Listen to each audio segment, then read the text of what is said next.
ഈശോ മിശിഹായിക്ക് സ്തുതിയായിരിക്കട്ടെ.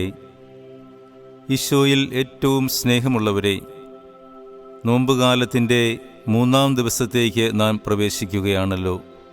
ഈ അവസരത്തിൽ നമുക്കുള്ള ധ്യാന വിഷയം സഭ നൽകുന്നത് വിശുദ്ധ മത്തായി അറിയിച്ച സുവിശേഷം 18-ാം അധ്യായം 1 മുതൽ 10 വരെയുള്ള തിരുവചനങ്ങളാണ്.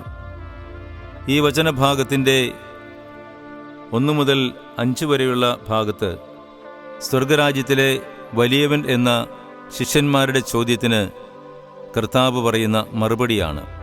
എളിമയുടെ വക്താക്കളായി മാറുന്നവർക്ക് മാത്രമേ, എളിയവരായിരിക്കുന്നവർക്ക് മാത്രമേ സ്വർഗത്തിലേക്ക് പ്രവേശിക്കുവാനും ദൈവത്തോട് അടുത്തിരിക്കുവാനും സാധിക്കൂ എന്ന് ഈശോ പറയുന്നു.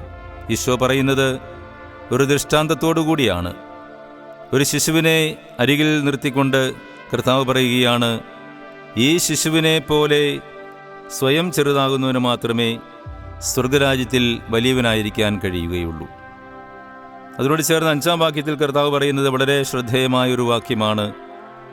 ഇതുപോലെയുള്ളൊരു ശിശുവിനെ എൻ്റെ നാമത്തിൽ സ്വീകരിക്കുന്നവൻ എന്നെ സ്വീകരിക്കുന്നു എന്ന് പറഞ്ഞാൽ അതിൻ്റെ അർത്ഥം ശിശു സഹജമായ എല്ലാ സദ്ഗുണങ്ങളും, എളിമയുടെ, ആശ്രയബോധത്തിൻ്റെ, മറ്റുള്ളവരെ അംഗീകരിക്കുന്നതിൻ്റെ, മറ്റുള്ളവരെ ആദരിക്കുന്നതിൻ്റെ ഒക്കെ ആ താഴ്ന്ന മനോഭാവം, എളിയ മനോഭാവമുള്ളവർക്ക് മാത്രമേ ഈശോയുടെ സന്നിധിയിൽ സ്വീകാര്യതയുണ്ടാകൂ എന്ന് കർത്താവ് നമ്മളെ ഓർമ്മിപ്പിക്കുകയാണ്. നമുക്കറിയാം, സുവിശേഷങ്ങളിൽ നമ്മൾ കാണുന്ന മറ്റൊരു മഹത് വ്യക്തിത്വം സ്നാപക യോഹന്നാനാണ്. അദ്ദേഹം ഏറ്റവും എളിമയുള്ള മനുഷ്യരിൽ ഒരാളായിരുന്നു എന്ന് വചനം നമ്മളെ പഠിപ്പിക്കുന്നുണ്ട്. അതുകൊണ്ടായിരിക്കാം ഒരുപക്ഷെ കർത്താവ് സ്നാപക യോഹന്നാനെക്കുറിച്ച് പറയുന്നത് സ്ത്രീകളിൽ നിന്നും ജനിച്ചവരിൽ ഏറ്റവും വലിയവൻ ആണ്. എന്നാൽ സ്നാപക യോഹന്നാൻ സ്ത്രീകളിൽ നിന്നും ജനിച്ചവരിൽ ഏറ്റവും വലിയവനാണെങ്കിലും സ്വർഗരാജ്യത്തിലെ ചെറിയവൻ അവനേക്കാൾ വലിയവനാണ് എന്ന് കർത്താവ് പറയുന്നു. അപ്പോൾ സ്വർഗരാജ്യത്തിലെ ആ സ്വീകാര്യത എത്രമാത്രം ശ്രേഷ്ഠമാണ്. അതിന് നമ്മൾ സ്വയം ചെറുതാകണമെന്ന് ഈശോ നമ്മളെ ഓർമ്മിപ്പിക്കുകയാണ്. ഇതിൻ്റെ 2-ാം ഭാഗത്തേക്ക് വരുമ്പോൾ ദുഷ്പ്രേരണ നൽകുന്നതിനെക്കുറിച്ചാണ് കർത്താവ് പറയുന്നത്. അതും ചെറിയവരുമായി ബന്ധപ്പെടുത്തി തന്നെയാണ് പറയുന്നത്. ഈ ചെറിയവരിൽ ആർക്കും ദുഷ്പ്രേരണ കൊടുക്കാൻ പാടില്ല എന്ന് കർത്താവ് പറയുന്നു. എന്ന് പറഞ്ഞാൽ ചെറിയവരെ ആദരിക്കുന്നതിൻ്റെ, ചെറിയവരെ മാനിക്കുന്നതിൻ്റെ, ചെറിയവരെ നിന്ദിക്കാതിരിക്കുന്നതിൻ്റെ വലിയ ചിന്തയാണ് കർത്താവ് നമുക്ക് നൽകുന്നത്. നമ്മുടെയൊക്കെ ചുറ്റുപാടുകളിൽ സൗന്ദര്യം കുറവുള്ളവരെ കണ്ടേക്കാം, സാമ്പത്തികം കുറവുള്ളവരെ കണ്ടേക്കാം, ബുദ്ധി കൊണ്ട് കുറവുള്ളവരെ കണ്ടേക്കാം, പലതരത്തിലുള്ള കുറവുകൾ കൊണ്ട് സമൂഹത്തിൽ അകറ്റപ്പെടുന്ന ആളുകൾ കണ്ടേക്കാം. കർത്താവ് പറയുന്നു, ഇവരെ എല്ലാവരെയും സ്വീകരിക്കാൻ തയ്യാറാകണം. ആർക്കും ഒരു ദുഷ്പ്രേരണ കൊടുക്കാനിടയാകരുത്.